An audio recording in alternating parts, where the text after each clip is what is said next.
A gunshot tore through the mellow evening air.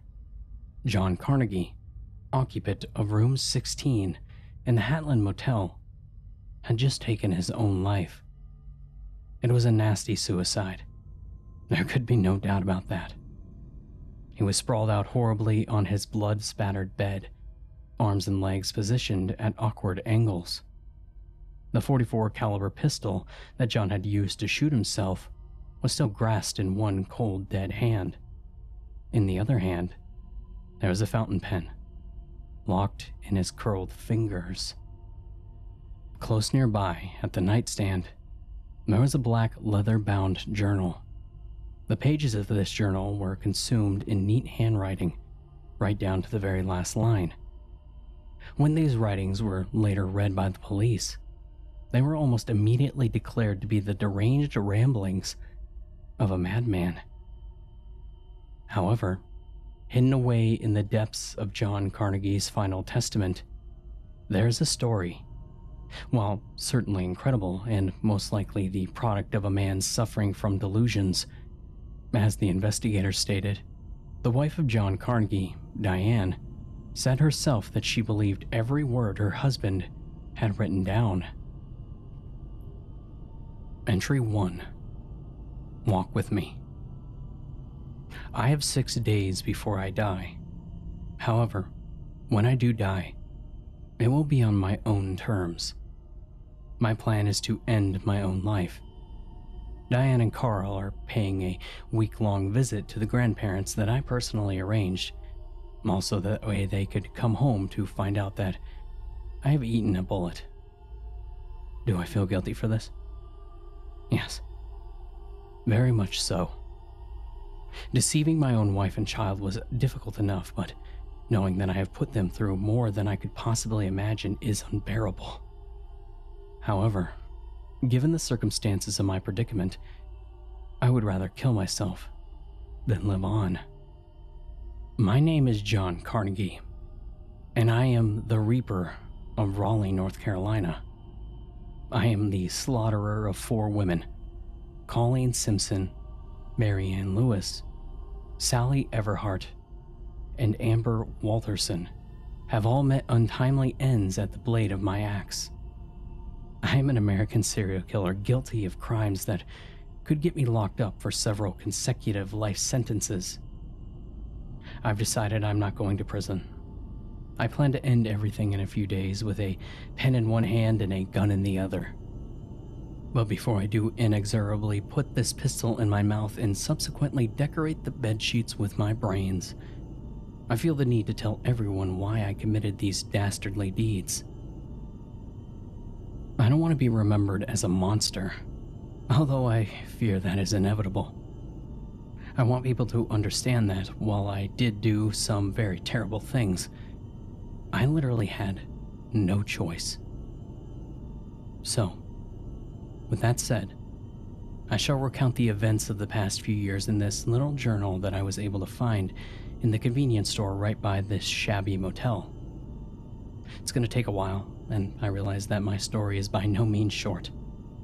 But I think that it'll be worth it, just so that my family will know that I'm not insane. Everything started with a car wreck. I can remember the exact date as if it were just yesterday, though it seemed like it happened a very long time ago. It was April the 4th, 2012.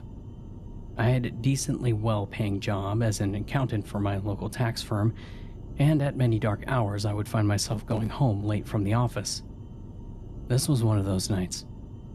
My mind was exhausted from a tough day at work. I promised myself that when I got home, I would have a nice cup of hot chocolate before settling down into bed. Coming upon an intersection in the road, I made what was possibly the worst mistake of my life. I ran a red light.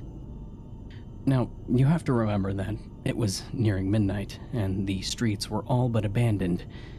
This was something I actually did often, so I wasn't taken completely by surprise when the sharp beam of headlights pierced through my windows of my car. I didn't really even have time to react. I was trying to make the split-second decision on whether I should brake or accelerate when the car hit me. Everything happened incredibly fast. There was an immediate boom as my car was impacted. I was vaguely aware of the sounds of glass shattering and tires screeching. I tried to move my arms, but realized in a daze that the airbag was deployed, restricting my movement. And the next thing I knew, I was spinning. My entire world became a twisted carnival ride that was careening out of control. Then I went for a steep dive into a ditch, hit my head, and blacked out. What followed was the most painful experience of my life, or more accurately, my temporary death. For an infinitesimal amount of time, everything was simply black. Then, I began to fall. I couldn't see anything, but I was gathering speed, and I could feel merciless hot winds tearing at my body as I plunged downwards. I kept expecting to wake up with a sharp jerk in the stomach, as everyone has woken up from a dream in this way at one point or another. But surprisingly, that didn't happen. Instead, I landed in the grounds of hell. To even try to describe this abomination of a place would be pointless. I would have to go on for hours talking about the pure vileness of it all. It was a world of pain, far worse than anything or anyone could ever imagine. The things that I saw in there were considerably scarier than any living man could have the displeasure of viewing, and I dare try not to put them to paper. The one thing I remember most about the place, and the thing that I would indulge in writing, was the burning that lay within. The flames that licked their greedy lips upon my body, scalding every inch of me while I cried out in endless pain. And of course, there was the beast. The beast approached me leisurely, walking through the flames on its two padded paws like it was nothing at all. It didn't appear to be capable of feeling the burn. With every movement it made, its cloak swished about his animalistic ankles, a cloak made of human scalps that had been woven together by the strands of hair attached to withered flesh. The beast was nothing short of a monster, sort of like what I had become, but in a much more literal sense.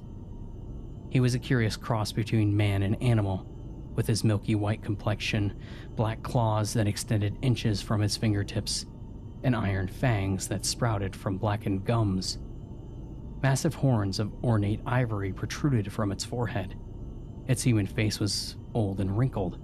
His hair was a long, natural black that caressed his shoulders and cascaded down his back. However, the thing that I will never forget was its eyes. The eyes of the beast were of the deepest shades of golden yellow, beautiful, but also poisonous in the most sinister of ways. I was on the ground, gasping desperately for the effort that it was taking me to withhold the pain. The beast looked down at me in a mocking sort of pity, almost seeming to smile at me with its warped characteristics. Then it knelt down beside me, resting its several knees before extending a single clawed hand outwards. Its finger touched my chest, and I jerked backwards, not wanting to be near this monster who wanted so much to take pleasure from my anguish. The thing let out a cold laugh.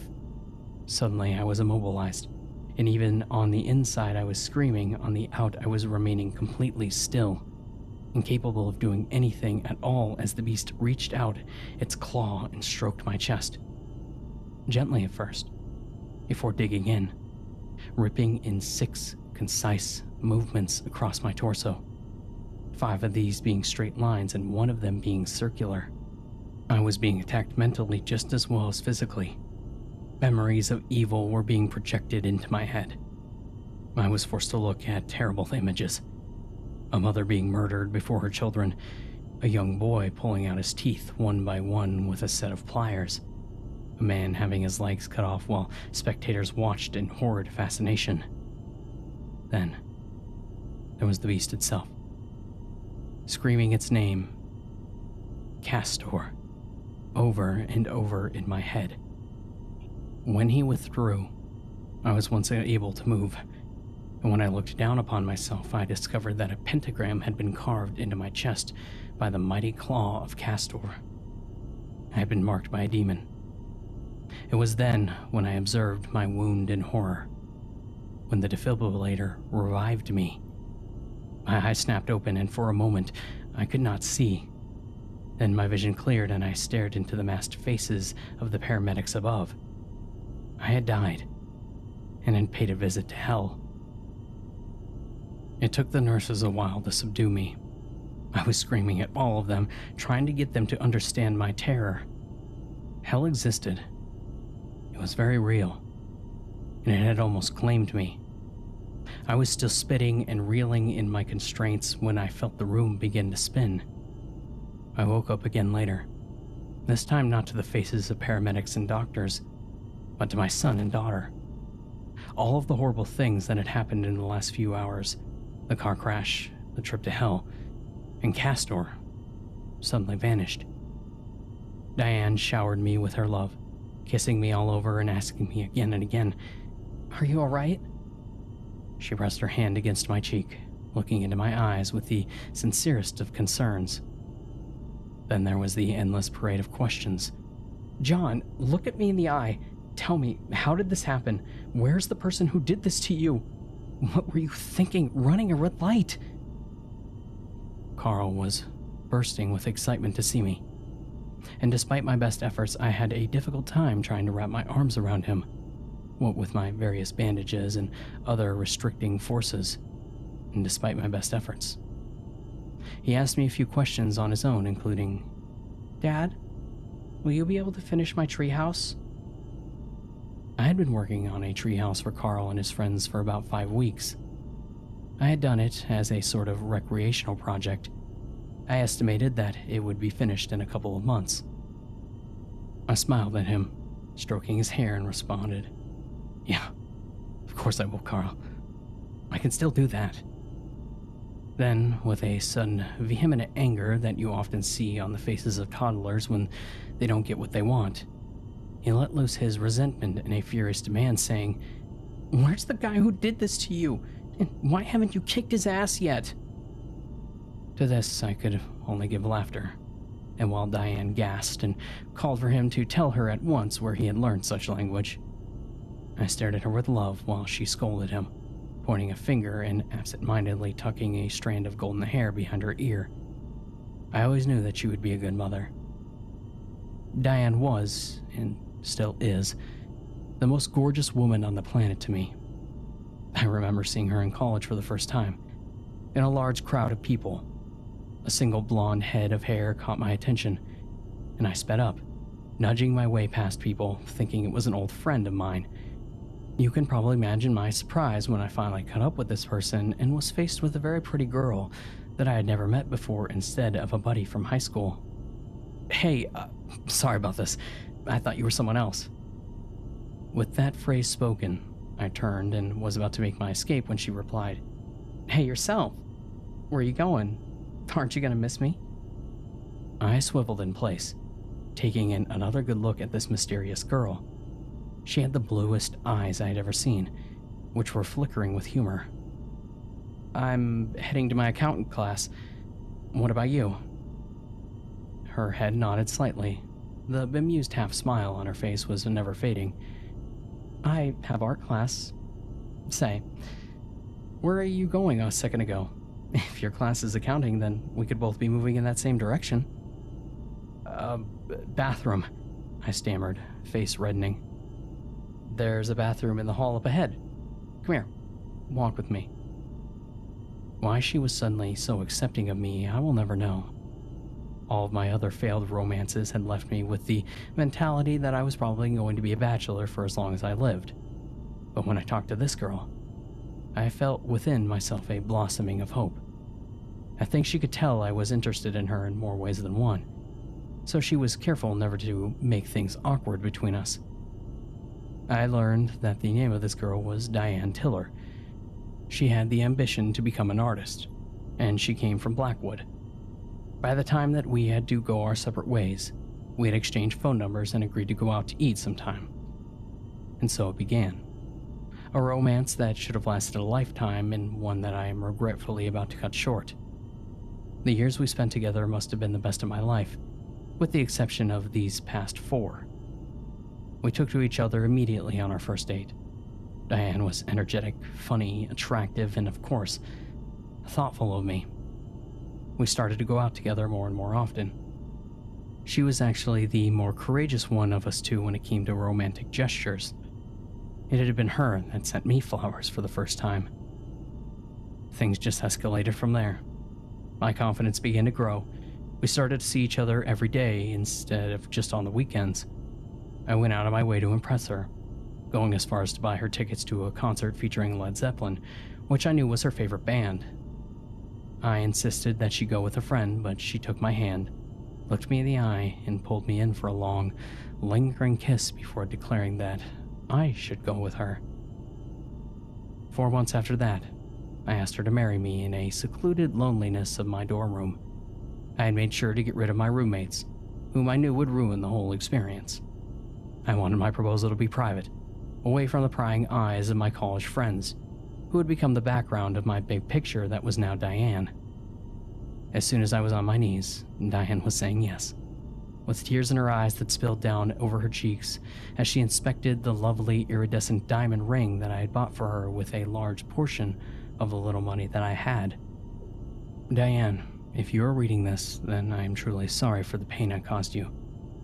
What I'm doing is selfish, but in truth I am only delaying what is inevitable. I was going to go to hell anyways when I died, and I simply can't stand to live on this earth any longer.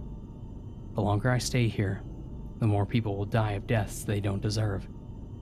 At least when I am in hell, my sin will be truly punished, and I have hopefully saved more innocent people. What I am doing is more than just suicide. It is a sacrifice for the greater good. Entry 2. Castor's Curse. The injuries sustained from my accident were ugly, and definitely ugly, but after some medical care, they were no longer life-threatening. The third-degree burns that covered the back of my arms and legs were soothed. The cut on my arm that had drained me of much of my blood was firmly bandaged, and in a short period of time, my head had mostly recovered from the damage of my concussion. It became quickly apparent to me that something was dreadfully wrong with my life soon after I was liberated from the hospital bed. Diane was so kind to me, just as she always was. She greeted me in the waiting area, and much to the surprise of every other patient there, planted a kiss on my lips that lasted for several long seconds, with no perceptible embarrassment. I had to grin to myself. Something like this was really exciting, what I would expect from Diane. After that, she helped me to her vehicle that I had bought for her 30th birthday, and we were off. Diane chatted with me all the way back, as if nothing had ever happened at all or I wasn't hurt, deciding to talk instead about the monthly book club that she was participating in, as well as how well Carl was doing in school. All of his teachers were vouching for how quickly he was learning. I felt pride rise from within myself.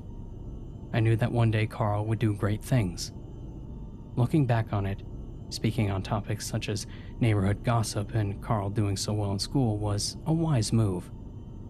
I didn't at all want to speak of the wreck that I had been through, and the experience that I was trying to pass off in my mind as some sort of strange dream. I was actually trying to convince myself of this at the time. I thought that the fire that I had felt, as well as the claw of Castor, could simply have been pain of the accident of the subconscious level. That was when the freight train almost hit us. We were on a road that had a railway crossing sign that was seemingly broken. The lights that usually signaled the coming of the train that was traveling at high speeds did not flicker to life as they usually would have. The red and white bars didn't make their sudden crisscross about our path to home. Instead, the approaching train hurled from between the squeaky pines like a 1,000-pound metal wildcat. I was quick to react. I slammed and pounded my hand down towards Diane's leg, causing her foot to hit the brake. Pain shot through my arm like a hot wire, but I paid it no mind. We managed to stop at the last possible moment. "Holy shit," Diane breathed, breathlessly, from our near demise. I had given her a small bruise from the impact of my hand on her leg, but it was of little consequence when compared to what could have possibly happened. She started to rant, I swear to God, I'm going to sue. Aren't these railways supposed to be, like, inspected or something? It took me a minute or two to calm her down, and then by then, the train had passed and our hearts had returned to their normal pace. We shakily continued to make our way home. This was the first of many strange incidents which I had almost died. I suppose the best way to explain it would be to say that I'd been cursed with a death jinx. It was almost something insignificant that almost got me killed. I would go to saw off a piece of wood for Carl's tree, only to find that a knife was missing, and then when I opened a particular cabinet in my search, the blade would come plunging down from a precarious perch at the top, and I barely had any time to get out of the way before it impaled itself in the wooden work table. Or it would be something as small as a spider that made a home for itself in my closet.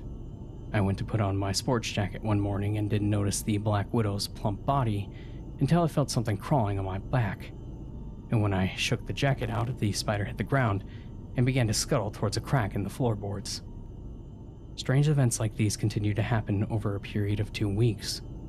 I was always just clever enough to know when they were going to happen, and I had several very close calls. Rat poison somehow found its way into my soup. I received an electrical shock from a chewed wire that could have been severe. I became extremely paranoid, to say the least. Near accidents just kept happening. One incident after another that should have or could have gotten me killed, but never did. A loose brick on my house fell from above while I was raking the leaves outside, nearly causing me serious head trauma. While I was carrying the shards of broken glass out to our trash can, a protruding branch just outside the back door nearly made me trip and spear myself. The first few times this happened, I tried to pass it off as nothing more than a strange coincidence. But eventually, I realized that there was something more ominous going on. I stayed indoors all day, going as far as to call further injury leaving on my job for fear of another wreck. I did not understand at the time what was happening to me, and I prayed feverishly every day, night and day, for God to help me. I had never been particularly religious before then, but events such as these tend to bring the idea of divine intervention to light in a positive way. Suddenly, I was indulging in prayers that I had been taught in my Catholic upbringing. Diane and Carl were both very concerned. They didn't understand why I was acting the way that I was. One afternoon, Diane approached me, and I was pretending to watch a football game in the secluded loneliness of the master bedroom when I heard a knock on the door. Without waiting for approval, Diane stuck her head in. "What is it, sweetheart?" I asked with a sigh. She stepped into the room slowly, as if treading on ice.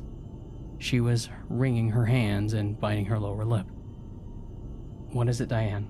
Come on, you can tell me." "What's wrong with you?" "Huh? You know what I mean, John. You never come out of your room anymore. What's happening?" "It's nothing. I guess I'm just not comfortable with any of that. That wreck scared me. I think I'm going to get back into the swing of things, but not quite yet." She was nodding her head thoughtfully, which was a surefire sign in her own language that she knew that there was more to the story. "Look, Diane, I promise you there's no need to worry here." She still looked unconvinced, so I pressed on, saying, "I'll go back to work at the end of the week. Really, I will." Almost immediately, I regretted letting my promise slip out. Diane's concern lessened a degree or two, but now I had allowed myself to make a mistake that would force me to confront my fears. Diane, having her concerns vanquished, left the room, and I locked the door behind her. It seemed like I spent days praying, but my hopes went nowhere, and I eventually realized what I had known all along deep within, although I did not want to admit it. God no longer cared about me. No amount of prayer could possibly induce anything to happen that could save me. I was cast from God's sight for a sin that I had never even committed. I recognized more the fact that God no longer cared. I comprehended that he was cruel. It was a dark realization that paved the road for those many more that were to come. I remembered my post-wreck vision, detail by detail. The whole experience had seemed so real. After much contemplation, I began to pray. Not to God this time, but to anyone who was listening.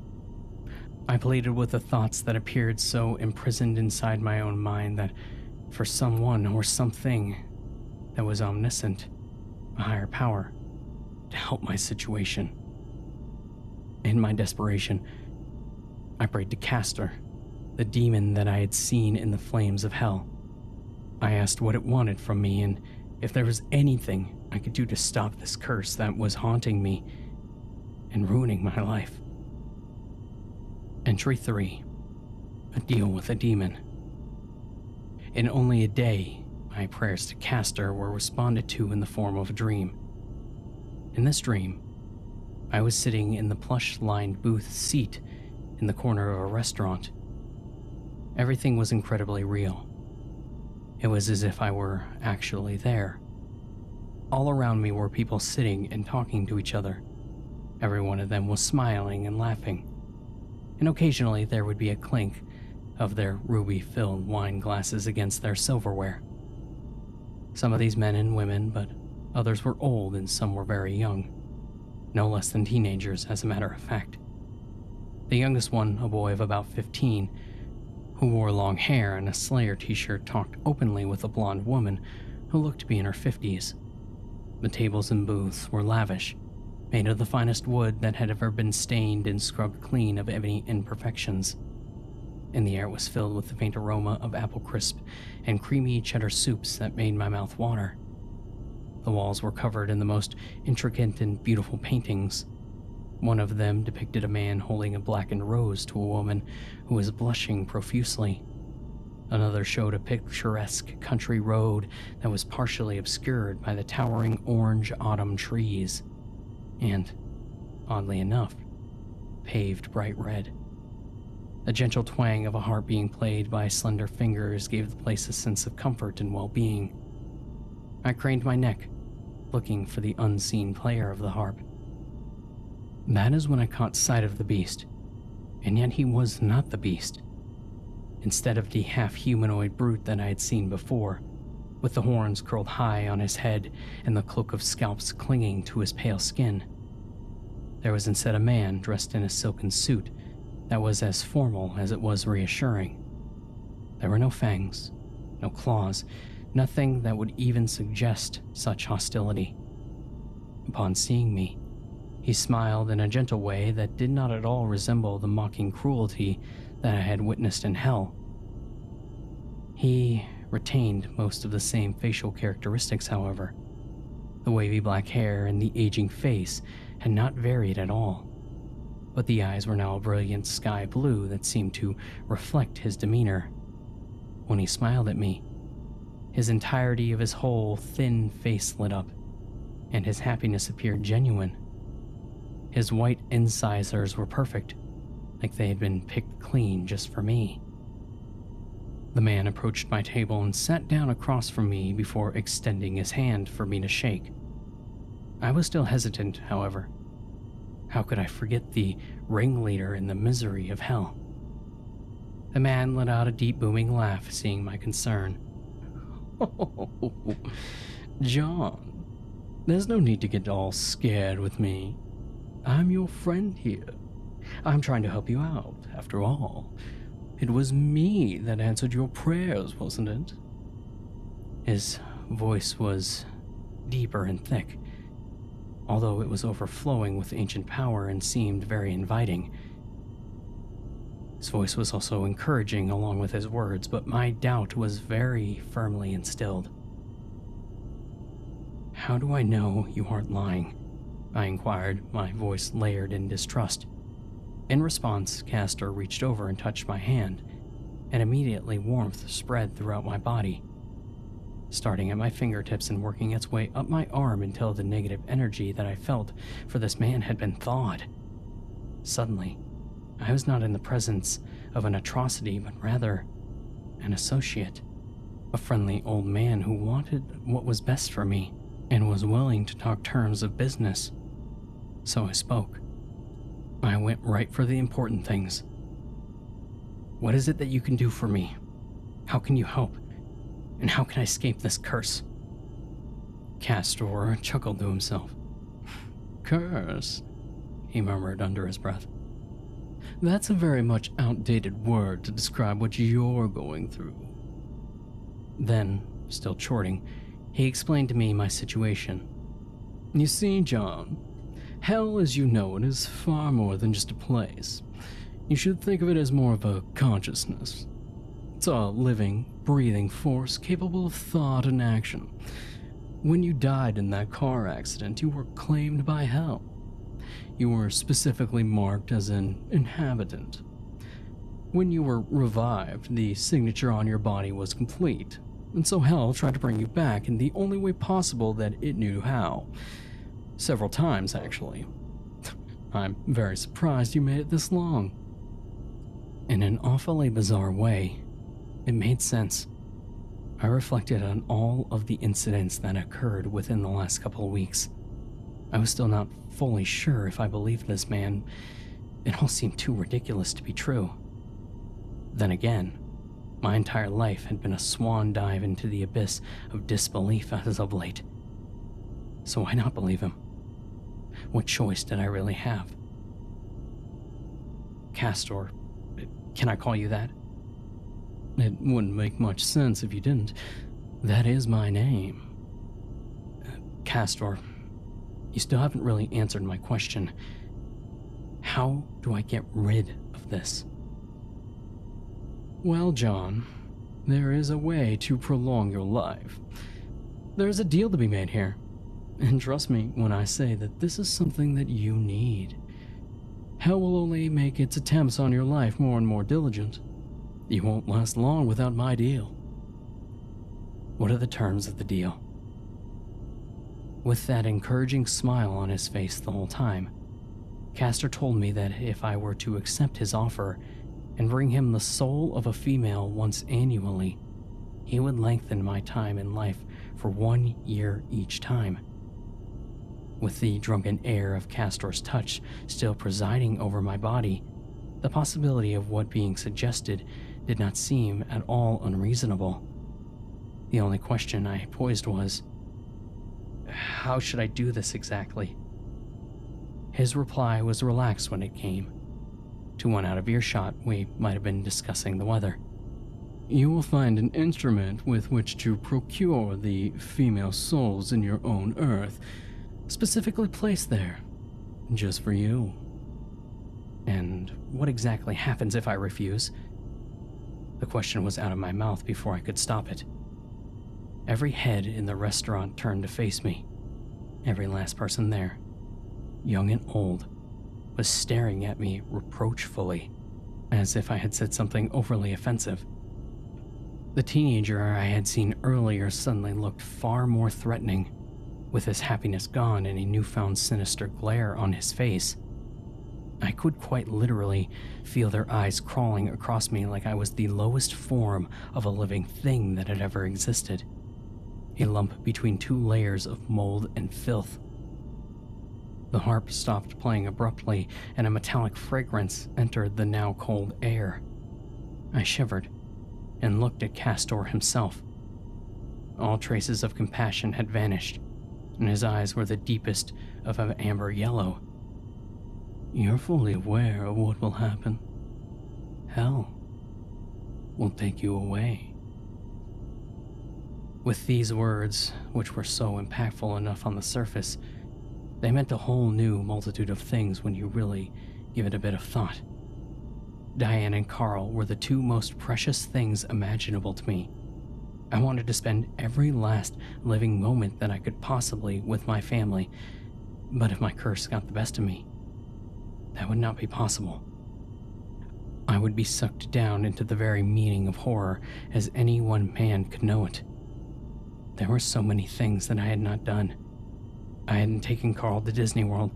I hadn't seen his first day of middle school and hadn't grown old and happy with Diane at my side. What was a man to do? So, without really knowing what I was getting myself into, and without considering it for a second longer, I shot back 4 words into the face of the demon. I accept your offer. The air of normalcy returned to the restaurant. Everyone turned back to their food, and the harp began to whisper its gentle tune. Then, Castor was holding out his hand to me, giving me the same old smile that I had seen throughout the duration of our evening together. And without a moment's hesitation, I shook it. And then I woke up. It was early morning and Diane was making her special blueberry pancakes. Although she had called for me to come to the living room and enjoy my meal with her and Carl, I only lay there in bed, mulling over the dream that I had just received. It had seemed so very real. And that's when the urges came. The sudden, inexplicable feeling that I could only make feeble attempts to explain. With a jump in my chest, I hurriedly began to get up, donning my slippers and rushing to the bathroom so that I could brush my teeth. I couldn't exactly tell you the emotion that had taken over my mind, but at that moment, even if I tried, it was impossible. It was the feeling that there was something to be done, something outside my house that I would have to venture forth to find. I had to get out, and I had to find it. I began my unplanned morning walk at a brisk pace, heading directly for the wilderness of the woods right behind the house. As I went deeper into the forest, my heart began to pound heavily in my chest. I didn't necessarily know where I was going. I was guided only by some strange internal compass that pushed me to the right way until I reached my destination. A clearing about 100 yards into the trees. In the middle of the clearing, there sat a singular stump, with an axe embedded in the fine whitened wood. The hidden power behind my actions practically dragged me to it. Then I looked at the axe. Its handle was a dark wood that emanated the scent of pine, its glistening slightly from the soft sheen of the morning dew that was only enhanced by the early sun. The blade was shiny as could be, and its fine, pure silver coloring looked like it had been polished recently. I took hold of it and wrenched it free from its place in the stump before slowly bringing it around and taking a look at my reflection in the cold metal. The words of Castor from my so-called dream crossed my mind. You will find an instrument with which to procure the female souls in your own earth, specifically placed there, just for you. A chill descended over my mind as the full meaning of everything that had been going on since my accident hit me like a thunderbolt. The experience I had last night was no dream.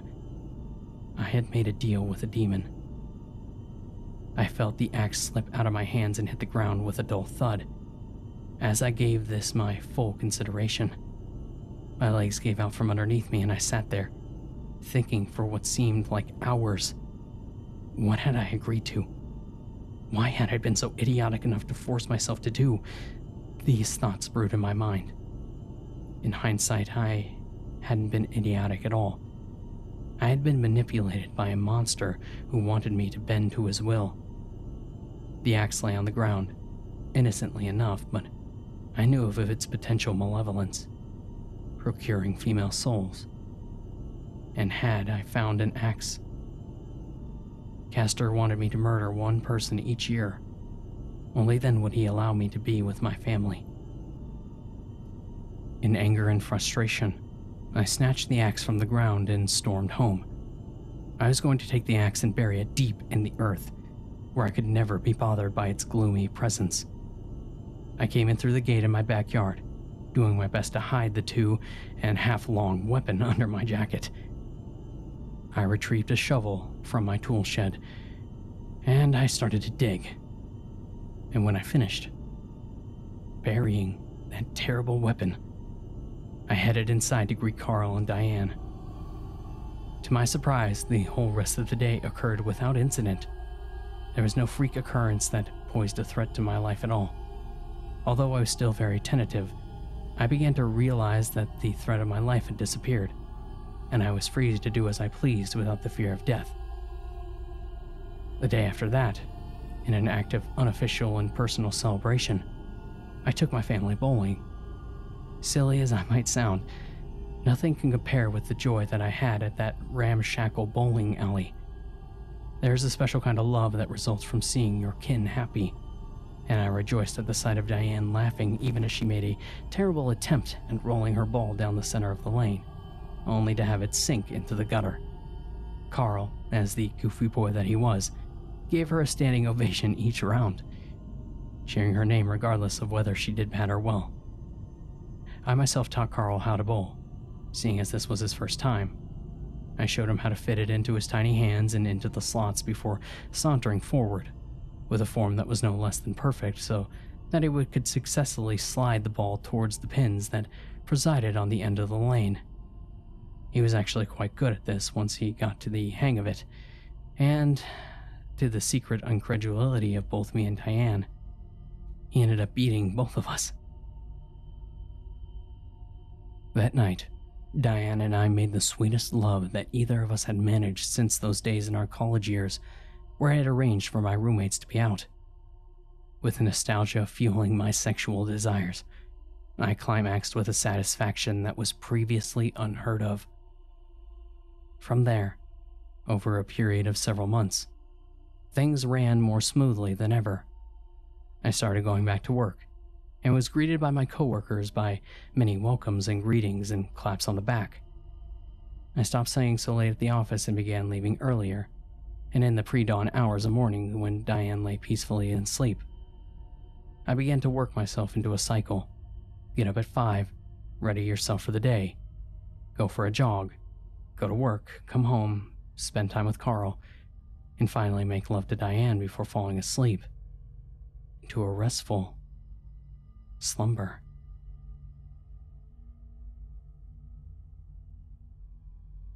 Entry 4. The Reaper cometh.